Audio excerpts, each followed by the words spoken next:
Welcome, everybody, and thanks for being with me this next hour. You're listening to Everyday Astrology with C.A. Brooks on Transcendental Tuesdays, a particularly wonderful phrase considering we're going to be talking about Neptune and Pisces today. But we are broadcasting on wenturadio.com and simulcasting on my YouTube channel, which has the same name as the show, Everyday Astrology with C.A. Brooks, where hopefully we are changing the way that we look at and we listen to the world. This is February 3rd, 2026. And on today's show, like I said, we are going to continue our discussion about Neptune. But before we do that, we're also going to take a look at Mercury in Pisces, which is a sign ruled by Neptune, because Mercury's moving this week. It's moving into Pisces on Friday, February 6th, out of Aquarius. So that Aquarian party, which has been having 5 planets sitting there, Mercury's going to be the first one to, look for the door and go someplace else. We are also going to take a relatively quick look at Uranus, because Uranus is wrapping up a long retrograde pattern, and that's going to happen tonight. So here again, if you're listening live, this is Tuesday, February 3rd, so that you can kind of reference it back. But yeah, that's going to happen tonight. Uranus is going to finish a retrograde pattern. And also, before we get started, a shout out to Mark's Power Peak. That is the online newsletter that you can get for free. You can subscribe to that for free by going to 12listen.com.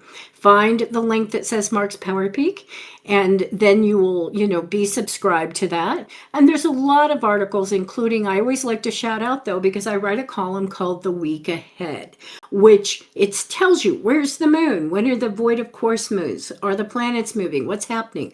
But it's certainly my take on what I think the weather report is for each and every day and for the week in general. But you'll find a number of other articles there that might be of interest to you, like tarot and things on I Ching or feng shui, numerology. But there's spiritual or mysticism or things like that I think for the people that listen to this kind of a show, those are other things that may appeal to them. We're sort of an eclectic group. So check that out at Mark's Power Peak. All right, so diving into the cosmic dance for this week, we are going to start off with that look at Uranus, which is the planet of breakthroughs. This is the planet that we associate with rebellion and revolution, but I like to call it the planet of awakening. Now, I didn't make that up, somebody else did, but it very much talks to me about what Uranus is, because it makes us aware of things. Places in our lives that we want something different, where we want something changed. And it can be I say breakthroughs because a lot of times it seems very abrupt to us, or it just feels like this slow dawning on our consciousness of, oh yeah, that's something I think I would like to be different. So tonight, Uranus does finish moving retrograde. And that retrograde started in September 5th. Now, a lot of the planets move retrograde every single year, and some of them, the ones farthest from the sun, they'll stay retrograde for 4 or 5 months at a time. So this isn't unusual, and this is the one that Uranus did, starting in 2025, and now it's wrapping it up. So it'll be a while before it goes retrograde again. And it had just barely taken a step into Gemini when it went retrograde last fall. It was only like 0 or maybe 1 degrees of Gemini when that happened. And to me, it's sort of like the planet goes, oops, I forgot something. I left something back in Taurus. I'm not quite finished. So what's been happening since September 5th, it has been kind of methodically, and here again, metaphorically, because it's not really moving backwards. It just looks like it is. But it's been moving back to 27 Taurus. Now, if you pay attention, or you're a person who likes astrology and you're watching that, for about 4 weeks, every time you look at Uranus, 27 Taurus, 27 Taurus. So it seemed like it was just kind of stuck there. So there again, if you're looking at your own chart and you're thinking, ooh, I have some things that are around 27 degrees or even 27 Taurus. If you have felt like something was a little stuck or you couldn't quite get off of it, well, Uranus was just really taking its time getting through that. And here again, it's an optical illusion, but it does reflect in mass consciousness. So tonight is the moment when Uranus looks forward and methodically makes its way forward again, and of course will re-enter Gemini on April 25th. So of course that's going to be a big conversation for us too. And it's not really that far away, but we can also just kind of put it, just put it on the shelf and just kind of watch it. But it really is a moment to look forward to, because as the planet that really can shatter and break through things in our lives, limits and boundaries, and what I consider unnecessary limits, well, it's going to transit through the sign of the twins, through Gemini, which is an air mental sign, a communication sign. It's going to do that for 7 years until May of 2033. So once again, this is big energy. This is a big transition. So we started feeling it last year, but now it's really going to happen. And as a reminder, for those of you who might be new to the show today, and by the way, thank you for joining me in the chat room. I see people coming in and making comments, so thank you for that over on YouTube. But for months, and I think really actually a couple years now, we have been discussing the migration of 4 outer planets, Pluto, Neptune, Uranus, and Saturn. We've been talking about the fact that they've been moving from earth and water signs into air and fire. So this is a cosmic shift. This is a shift in mass consciousness that we see reflected in our world. Now, when Uranus moves into Gemini, that's kind of the final piece dropping into place in that particular puzzle.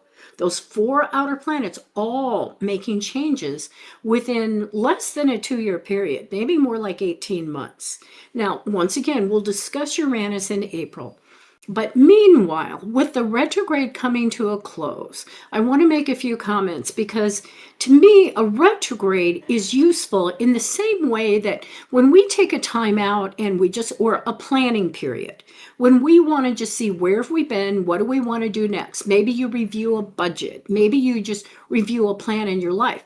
Well, what is the point of kind of going through that process if you're not going to do anything about it? So to me, that's what the retrograde is. We don't just go, okay, thanks, Uranus, I'm out of here, We look at the retrograde, or at least we take a few moments to think about what has occurred for us during that time and what may be very Uranian in its tone. So Aquarians, of course, maybe they're going to be really happy going, shoot, finally, Uranus is going forward again because it rules Aquarius. However, that whole idea of going forward and backwards, I'm not sure Aquarians care so much. They want progress. And so we think of that as forward, but Aquarians can see progress going in all different kinds of directions. So I'm not sure. Maybe they don't even care when Uranus is moving retrograde. But very likely, maybe the Aquarians are going to feel very, rejoiceful. Or any of us that have Aquarian planets, we may just feel kind of like something's lifting for us. But for all of us, because once again, this is mass consciousness, all of us, I think, can take a moment to think about our habits, our routines, our beliefs, our defenses, and our barriers. And is there something that has seemed particularly hard to live with over the last 5 months? Something that just isn't juicing it up for you anymore, or just feels like it's rubbing your life in the wrong way? Well, that's probably Uranus energy moving retrograde. And now it says, okay, now's the time. And I do think the timing is auspicious because 5 planets, Sun, Mercury, Venus, Mars, and Pluto, they're all going through Aquarius right now, which is Uranus ruled. So this is a good time to just take that moment and think about the lessons learned. And the way I see it and what I think it's going to feel like, I think we are going to have, this feeling that we've been in a period of indecision or maybe non-action, weren't sure what to do. And I think that's coming to an end. If any of you know the Hanged Man in Tarot, I think it's kind of that. Maybe we've struggled against something and we finally just said, okay, I'm going to look at this. I'm just going to see how this is unfolding, and we're not struggling anymore. And I think we're going to see the exit. We're going to see, something happening. Now, the fact that we haven't been making that decision or whatever, it could be because we're procrastinating, but I think it's more likely that what was really going on is we just felt like we didn't have the information. Maybe we didn't have the tools, or maybe we just didn't have the opening or the opportunity. But that is coming. It truly is, I think, with Uranus moving in direct motion again. And I think we're going to have this sense, almost like we've been holding our breath. And that feels like, so all of a sudden we're going, oh, I've been holding my breath. I've been denying something. I've been denying maybe my emotions. And so that fear of making a decision or taking an action, I was just holding my breath. And I wasn't really looking at what I truly was feeling or thinking in this particular situation. Now, that tension of holding our breath, just holding it all in and waiting, has become tiresome. And we're eager to literally whip the blindfold off, if you want to think about it that way, if we've just been denying something in our life. And we're just ready to kind of say, okay, I'm ready to look at the truth. I want to look at this and I want to move on.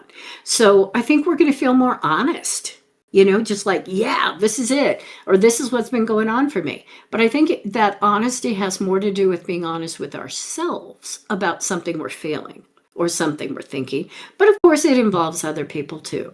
So I'd say as you're going through this, accept new information coming in from a variety of sources. Maybe somebody else shares something with you. Accept new information, because that's maybe what we've needed, is to get clarity on something. And then you can choose actions that are appropriate to your particular situation and to your goals. But for this week, maybe this sounds like opposite, but I'd say just don't force it. And in fact, most of the time we don't need to force things, but don't force it this week, because communications and connections are a bit tense, or what I consider muddled this week, because those planets in Aquarius, that's a very mental sign. But in general, it's interesting. They're making a lot of stressful connections this week, especially with the moon. Now, the moon is our emotional expression. So we are feeling this maybe between our feelings and our thoughts or our communications, or maybe we're just feeling like we're being misunderstood. Or maybe we do say something and think later, oh my God, couldn't I have said that better? So especially on Thursday of this week, there's several other things going on. Mercury in Aquarius is square Uranus, the ruler. So I think that is a time when there could be outbursts. There could just be okay, I'm getting this off my chest. But it's a time when it's difficult to kind of do a gentle, slow, loving kind of, display or sharing of information. The sun that day is also in what I consider a cranky connection to Jupiter in Cancer.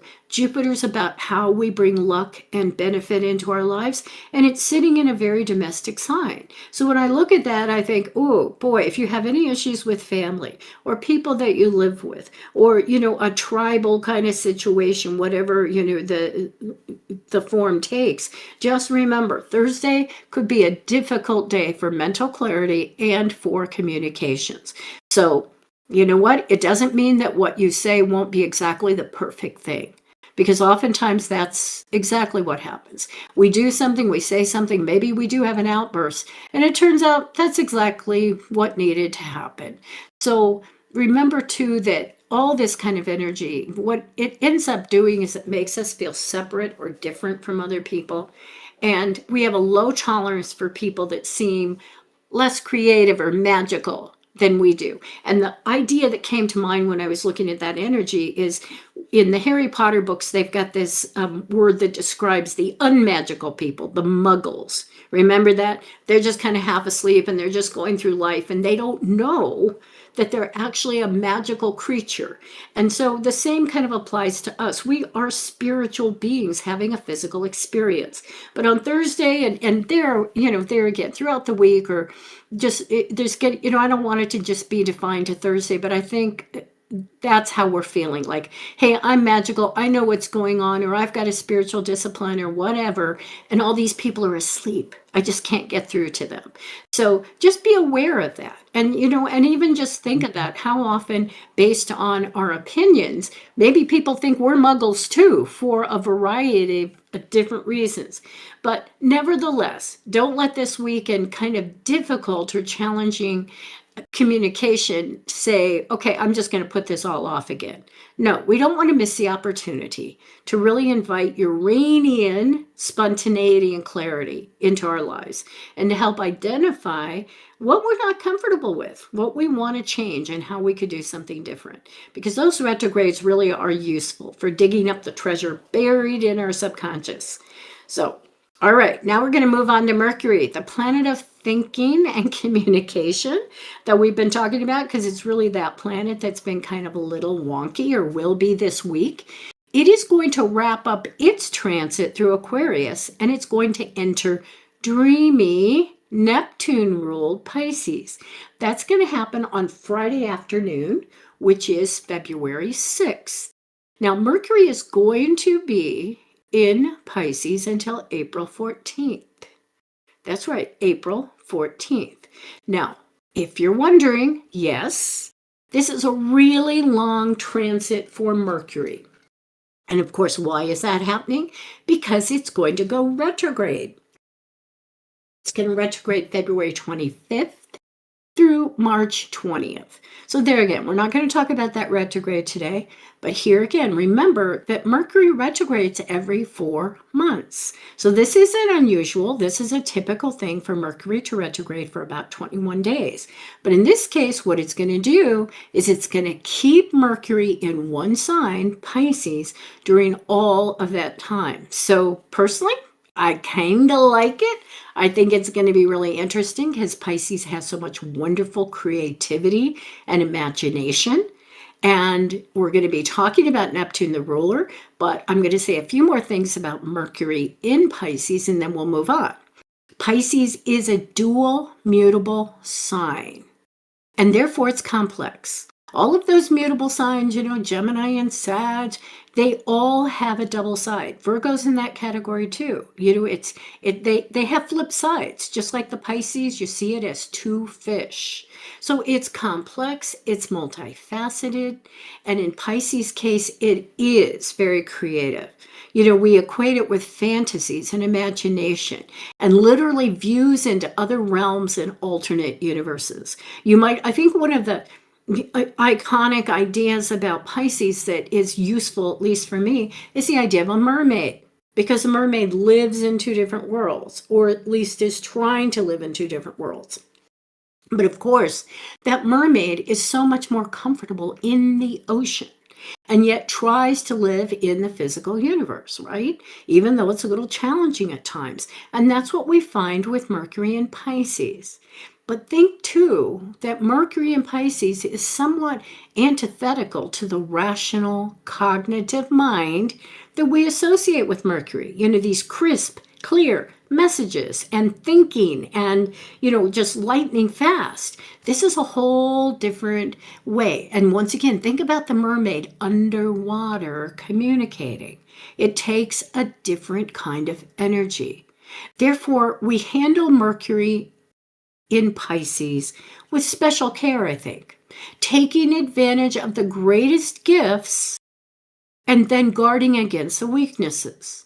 So the gifts really are that, heightened sense of imagination and creativity, intuition and psychic abilities, a spiritual connection.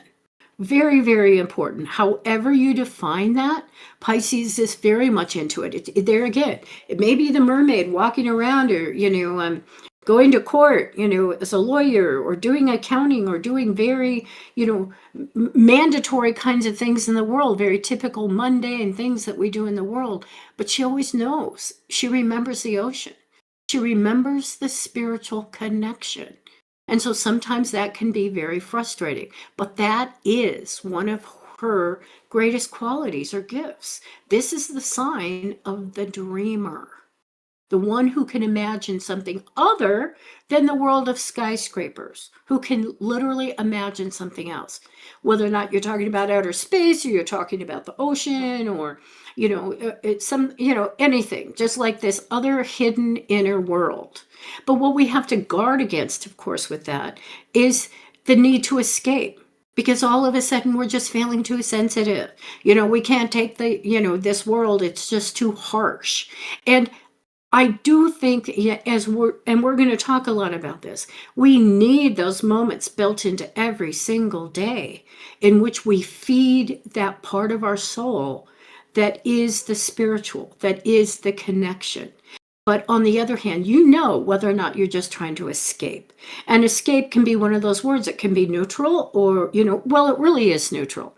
But sometimes we really are escaping. So that's what we have to be careful of, is just getting either, and also just getting so caught up in fantasies or alternate realities that we're unable to function effectively in the material world. I mean, Pisces energy in general, but here again, Mercury, our thinking in Pisces, we don't do the obvious things like eat, sleep, work, pay bills, and relate to others. Or we are relating to others in a really odd way, almost like using our own language and just expecting them to understand what we're talking about. So once again, it's like every other sign. There's the good side and there's the shadow side. So Mercury in Pisces has the richest of imaginations and able to see possibilities that other people find really, really difficult to grasp. But of course, it can be wonderful. And so some of those people, I'm not going to really give you quotes on these people today. Maybe we'll do that, as Mercury continues in Pisces. But here are some of the people, and when you just think about their lives or what they do, you understand how that Mercury in Pisces works. The first one is actor and filmmaker Ron Howard. Remember him as a little boy. He was an actor and did acting even, much later, even into his teens, maybe adulthood. But he's a director and associated with so many incredible movies that are very Piscean. And by the way, Pisces rules movies in general. That storytelling, theatrical movie thing is very Piscean. Photography, depicting a different world. So Ron Howard is one of them. Inventor Alexander Graham Bell. There again, imagining something that could be and literally dreaming it into reality. And some of the artists that I think about with Mercury in Pisces, Elton John. I mean, think about how incredibly magical and outrageous he is. Yoko Ono. Spencer Tracy. And I mention him because, see, that Piscean thing is also sort of a chameleon. The ability to take on, get into other people's psyches and skins. And so the ability of an actor to take on another personality is very Piscean. Elizabeth Taylor's in that group too, with Mercury and Pisces. And also Stephen Sondheim, the person, he's written a lot of Broadway musicals, and just that ability to do that. And he, when I look at some of the things that he's written and some of the things he says, it's very much about, he doesn't even see it as him. He feels like he's moving in somebody else's skin, or saying, this isn't me. This isn't even me that's writing it. And see, once again, that feels very Piscean to me. So all of these people, and of course, many, many hundreds, millions more that have Mercury in Pisces, it's as if they can reach up and grab that thread, that thread of, it's luminous, and they grab onto that energy of Mercury in Pisces, and they're able to do something with it. Now, I'll mention a few more people kind of in a different category, but you'll also realize how that ability to see something different, to imagine the world differently, it, really drove their lives. This includes Abraham Lincoln, Maya Angelou, Charles Darwin, Thomas Jefferson, and Charles Lindbergh. So, of course, all in different ways, but the ability to dream up a different reality is what we're talking about here with Pisces, but specifically with Mercury and Pisces. Because in this sense, it allows us to think in colors, sounds, smells, and images. It's not just words when Mercury is in Pisces. So we can expect for ourselves and in mass consciousness that there's going to be increased sensitivity. There really is going to be an uptick in intuition, a greater desire to connect with our spiritual center, and of course, very vivid dreams and sleeping and otherwise. But expect those things to be true. Maybe you're going to have more of those aha moments, or possibly you're just going to have more of those what you consider magical moments. Like, how did that happen? Now, maybe they're perfectly explainable, but it doesn't matter. They feel like they're magical to you. That's the kind of thing that we can expect. Now, of course, we can also expect some of those miscommunications where people are talking all different languages and we're just not sure where they're going. But the great thing is, with intuition, we can read between the lines. We hear the message between the words. We're not stuck on just having one level of communication. And as we finish this discussion, I want to point out something too. I think one of the greatest qualities of Pisces, and this is whether, it's Pisces in general, it doesn't matter if it's just Mercury, but I think the greatest quality of Pisces, at least one of them, is the ability to see the best in people and in a situation. This is the sign that always sees the diamond in the rough, if you know what I mean. This is also the one who I think, or let me put it this way, this is also could probably be categorized as one of the worst qualities of Pisces, because they're always seeing the best, no matter what is really in front of their eyes, and just an inability or a denial of seeing what is. So if you're on the receiving end of this, it's wonderful most of the time.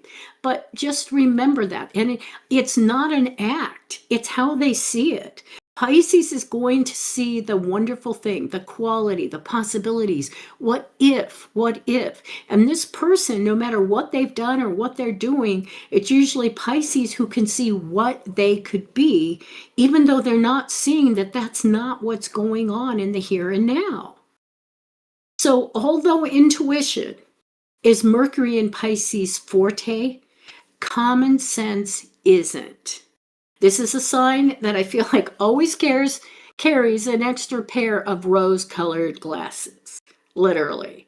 We need to be extra vigilant if we plan to enter into agreements or sign contracts or make important investments. Once again, don't hear that I'm saying don't do that. You could have something wonderful come along, but we just have to be a little more diligent because we're easily swayed by emotional arguments or romantic notions.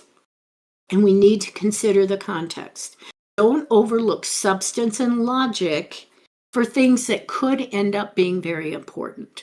And I'm thinking about just how often, at least for me, I just get all these texts or emails and they're spam. That's what they are. And sometimes they're very convincing. We've had that whole glut over 20 years of, oh yeah, the prince in some country needs you to give them money or give them a bank account because then they're going to share their fortune with you that they can't access. But you know what? It's become, I think over time, people have just become not smarter, but they certainly have become more devious and clever in terms of that. It wasn't that long ago that I got an email that looked like it came from a friend because the friend's email had been hacked. And she asked if, I could help her do something. And I will admit, I looked at it and I thought, okay, this is really weird. This isn't like her to do this. So I immediately said, I'd like to help you, but I want to talk to you on the phone first. And it was an interesting thing because, of course, it turned out to be a total hack. Somebody had hacked her email and was sending out all these emails, a typical thing. I need money. I'm in trouble, blah, blah, blah. And, I was so close to the verge of just going, oh, I want to be there for her. But, I just knew I want to talk to her in person because this is not like her to send this kind of an email. And so, but there was a part of me that felt like I was almost over the edge. I was just almost over the cliff. And yet trying to listen to that intuition going, no, that's not what's going on here. So I think we do have to be, and I'm a Pisces sun. I don't have Mercury in Pisces, but, I think we have to be very, very careful and or more diligent. Don't allow the rational mind to just completely take a back seat while Mercury is in Pisces. Now, during this period, because of these things that I've just said, I think we are going to feel inspired and happy. I mean, I think we're just going to kind of notice that. Mercury in Pisces does want the best. It can see all these new possibilities. So there are going to be those moments of feeling very inspired and happy or joyful or just going, isn't life good? The mermaid is swimming in the ocean and she's in her element. But another thing that can happen is that we can feel bored or discontent or feel disillusioned because every time life comes along and says, I'm not as magical as you want it to be, the mermaid gets out of the ocean and maybe cuts her foot on a rock or something, we feel, So imagine that those two sides, we're going to probably go between those two feelings and those two thought systems of feeling happy and inspired or just feeling bored. Life just isn't that magical. So during this period, I would also suggest, and this is going to go for, think about all those planets that are sitting in Aquarius. They're all going to be in Pisces. Maybe not all together like they were in Aquarius, but we're moving into the Pisces zone very soon. So handle with care things that are ruled by Neptune, specifically alcohol, drugs, and activities that influence or alter our consciousness. Because what happens under the Pisces realm is we may be more sensitive, we may be more vulnerable at this time. So what you do is just keep that in mind. Doesn't mean you stop drinking, but it just means notice that you might be a little more sensitive. And, and there again, what is your purpose for altering your consciousness? Just think about that. What's your purpose? But what we do is we get out our music and our paints and our coloring books, our poetry, our favorite movies, all those half-finished novels or writing projects that we've got, and we think about what makes us really zing. We think about what piques our curiosity and what really flows through those channels of creativity. What does our creativity look like? We literally dare to dream in bigger or unlimited ways. And by the way, I also say with Pisces, keep a best friend as close to you as possible. One that has, I'd say, strong Mars or Saturn energies, because they can give you advice when you're about to give that money to the person who's begging you through the internet, or when you meet somebody and you're willing to run away to Tahiti with that person. Ask your best friend, because they're going to, help steer you clear of potholes. And it's the hardest thing in the world. I can tell you that when we are headstrong and into something, and there again, we just met somebody so magical, or something is just so wonderful, it's too good to be true. We don't want to ask that best friend. We don't want to say, hey, what do you think about this? Because they're going to rain on our parade. But sometimes that's exactly what we need. We need somebody to kind of pull us back a little bit. Now, of course, everybody's going to be under the influence, but some people less than others. So who is that best friend? Who is that advisor? Who is that person that you can depend on that's going to see clearly and is going to pull you back from the edge if you need it? Just kind of tuck that away into your head and take them to coffee. Make sure you've got a good relationship with them. All right, so now we've got enough time to revisit Neptune. And some of you may be saying, well, why? Why are we visiting Neptune again? And partially that is because I don't feel like we did it justice a couple of weeks ago when we talked about it. And it's why it's in the news. Why is it in the headlines? Because it made a big move. It moved into Aries. And if you missed the show a couple weeks ago, or you've kind of been, hiking the Himalayas or something, and you're not sure of these cosmic shifts, I'll just remind you, Neptune hasn't been in Aries for more than 150 years.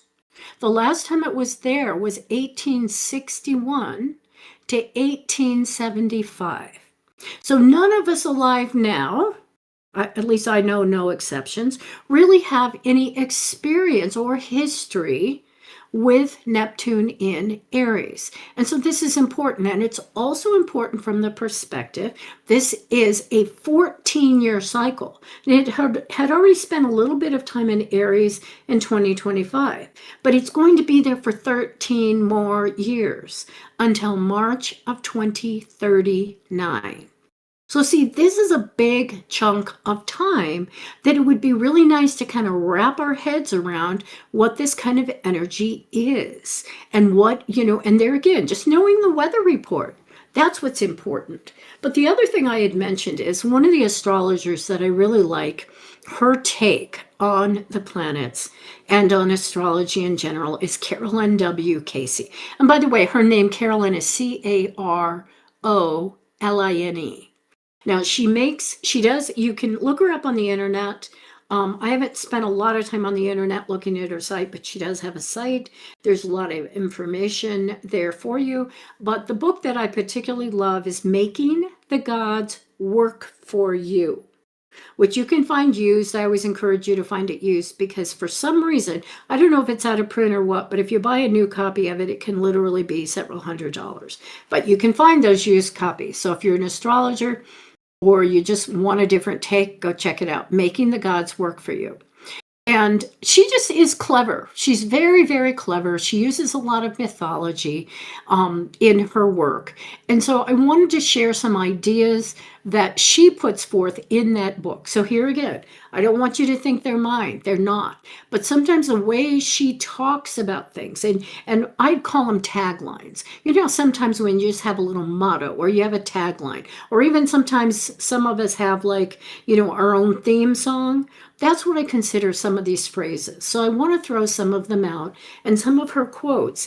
And if something sticks with you, that could be really helpful. But here again, I'm really only talking about Neptune and not specifically Neptune in Aries.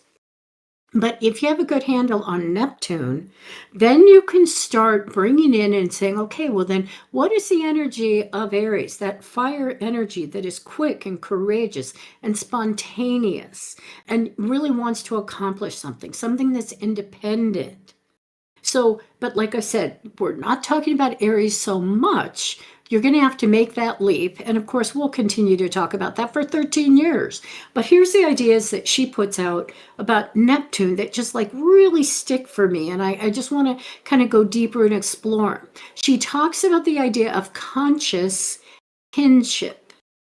Literally being in a state where we're encouraging ourselves to go to that place where we know we're not different significantly than other people, that we're all in this together. So and many of these are quotes, and I'll tell you what's a quote. This is one. The state of being one with the star gods as we sleep, restoring our memory of kinship with higher forces, because when we awake, we tend to forget. So just that concept, conscious kinship with others, and what are the ways we kind of keep that, if that appeals to you, how do we keep it right up front and not forget it? Because, I think that's one of the basics of human nature is, we do tend to just be dreaming and asleep, and we forget things all the time that we once thought were really important. And then, I'll stumble across something and say, how could I have forgotten that? I even have recurring dreams where I have the ability to fly. And every single time I've had that dream, I, in the dream, say, don't forget this. Why do you keep forgetting that you've got this ability? And of course, when I wake up, I go, what? I can't fly. But there's some metaphor there, right? But conscious kinship. Another one that she says when she's talking about Neptune is a guiding, living vision for your life. And there again, that's kind of a mouthful. But to have a vision for our lives that guides us, but it's living, it's breathing, it's always there, it's evolving. And thinking about that. Do we have that? Do we have, sometimes when we are trying to make a decision, well, do we just have this basic life philosophy that says, this is the guiding vision I want for my life? And does this thing over here follow that or not? The other idea she puts out, which I love, is dreaming our part in the collective world vision. And understanding, because there again, when we get into separation and alienation, it's always, well, if those people would have done something different, if the election had gone another way, if the people over here would only blah, blah, blah, if my mom and dad would do something different, it's always those other people, if they would just be different, if they would change. But thinking more responsibly about, and here again, guys, Saturn, the planet of purpose, authority, taking responsibility, is moving into Aries next week. Next week, it also is going to move into Aries. So that's part of that big four that I've been telling you, that cosmic shift. It also touched into Aries, but then backed into Pisces. It's going to be back in Aries. So taking individual responsibility for our lives. So dreaming and taking responsibility for our part in the collective world vision. Because believe it or not, I know it's always hard for me to look at it this way. I think, and there again, I'm going back to that Muggles. How often does somebody who has a really different opinion than me, they go, oh my God, she's just clueless. She's a Muggle, right? And they think that just as strongly as I may think that about them. So these ideas, conscious kinship, a guiding living vision, and dreaming are part of the collective world vision. Now, here are a few more quotes that I just want them out there. And here again, if they stick with you, great. And if not, that's okay too. But you can always come back and listen to this, of course, from YouTube. You can download this or just watch it. Okay, so this is what Carolyn Casey says. A culture or an individual without a guiding mythology of kinship and the art to make it manifest is like a boat with no rudder. And see, isn't that true? Is that what we are? We're just kind of on the ocean, or we're just going along and never seeming to control the direction of our lives. And she says, one law of the dream world is that our personal lives are expanded or constricted by what we imagine to be possible. By analogy, our collective life is limited or expanded by the images that circulate through mass culture. And I thought about that too. What are the images? What are the messages that we're putting out into mass culture that shapes us? She says Neptune wants us to think Renaissance rather than apocalypse. Not the end of time, but the end of the dominion of time. And see, that's so important because that's it. Neptune it doesn't have those hard edges. It's effusive. It's that idea of daydreaming. And she says, beauty is abundantly available to the unhurried mind. And there again, even if you just think about that, Neptune and Mercury in Pisces is the unhurried mind. So she gives several examples of how Neptune really rewards us for being that daydreamer and rewards us with inspiration. And there again, I'd say especially Neptune in Aries. Aries is a fire sign. It's all about being inspired. But how do we do it with Neptune? It's through several ways. And those ways you can break them down into different verbs, different actions, but it's all about being the dreamer. So Carolyn Casey actually uses words like reverie, reflection, and reversal. And she gives this example, which I think is perfect. And, it's a good takeaway because she says, while gazing out the window in the 5th grade, gathering inspiration during a test, I remember being interrupted by a teacher's harsh voice. Casey, what are you doing? I'm thinking, I responded. Oh, said the teacher, I thought you were looking out the window. And she says, some of us can do both. And then, of course, she went to the principal's office. And she says, for the Neptunian crime of daydreaming. And I think this is important. Let me take a quick drink. Water. It's water. Anyway, this idea of daydreaming, and I kind of, in my own notes, I said, beware of cultural biases against daydreaming. And, I think about a question, what are you doing? It just feels sometimes so loaded. Somebody will call me on the phone and they go, what are you doing? Well, I feel compelled to say something productive, even if I was just taking a moment to have a cup of tea and look out the window. And so I feel like I've got the cultural bias against daydreaming. I can't just say, oh yeah, I was just sitting here doing nothing. I was just thinking, I was just looking at the landscaping and just, kind of daydreaming. I'm not going to tell somebody I was daydreaming because I feel like I've got a judgment, right? So now Neptune, that's really challenging me. Don't have that judgment against that.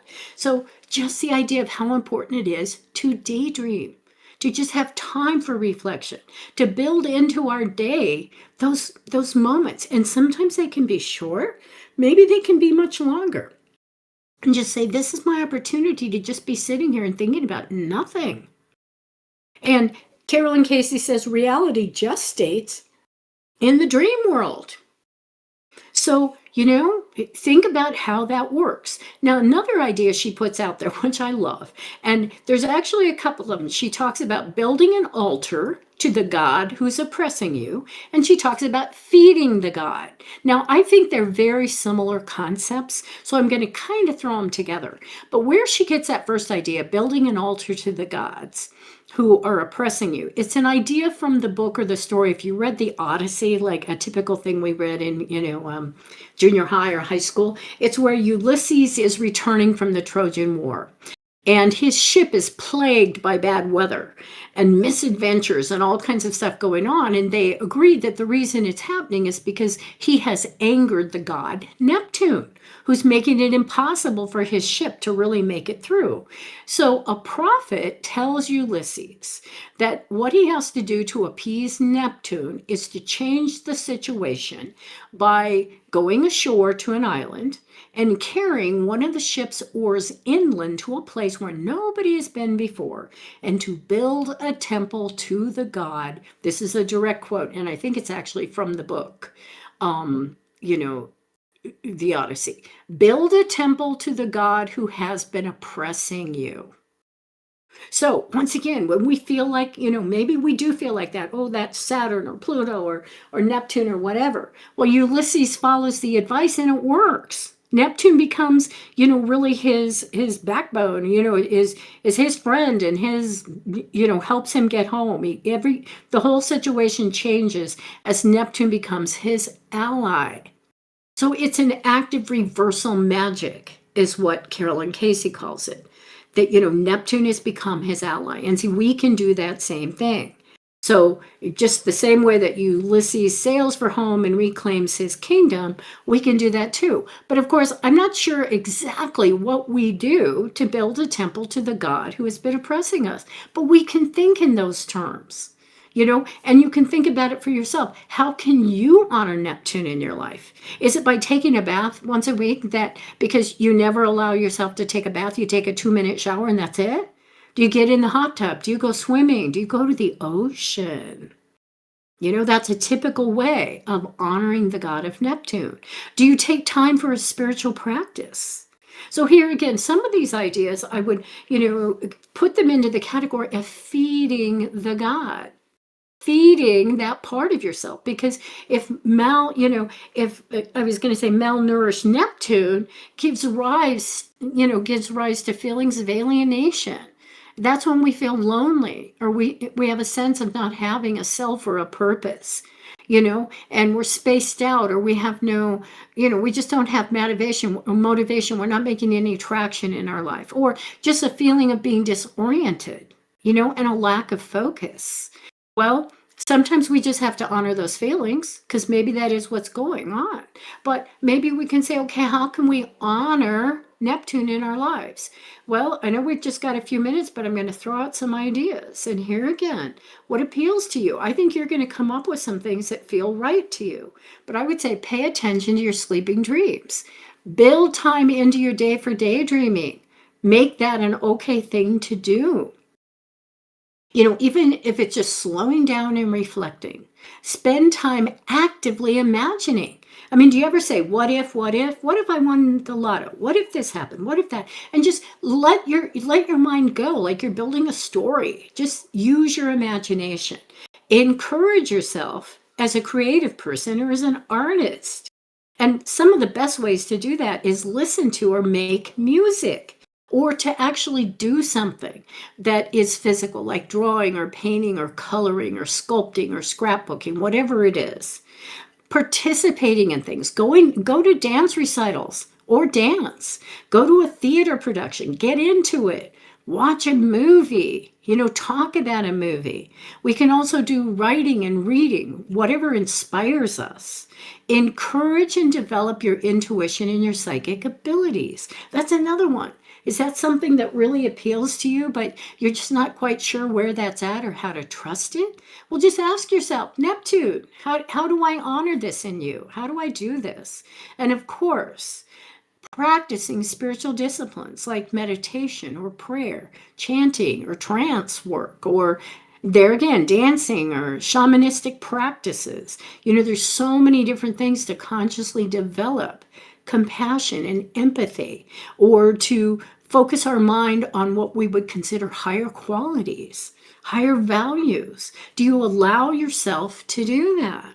Well, there again, you have to make time for it. You have to prioritize it. So that's what we do. I would also say connecting with your inner child. And I say that one specifically because of Aries, because Aries is that childlike, youthful energy that is independent, and I'm going to go out and do something exciting. So connecting with our inner child is going to be a way to honor Neptune while it is in Aries.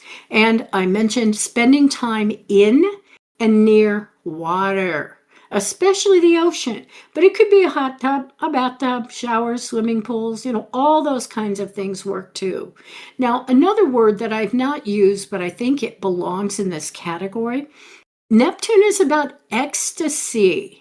Because Neptune is that higher level of Venus, of love, of just, being able to transcend the material universe to that sense of ecstasy. Now, I'm not quite sure how we encourage ecstasy in our lives, but I want to make sure that that word was in there and that you think about that.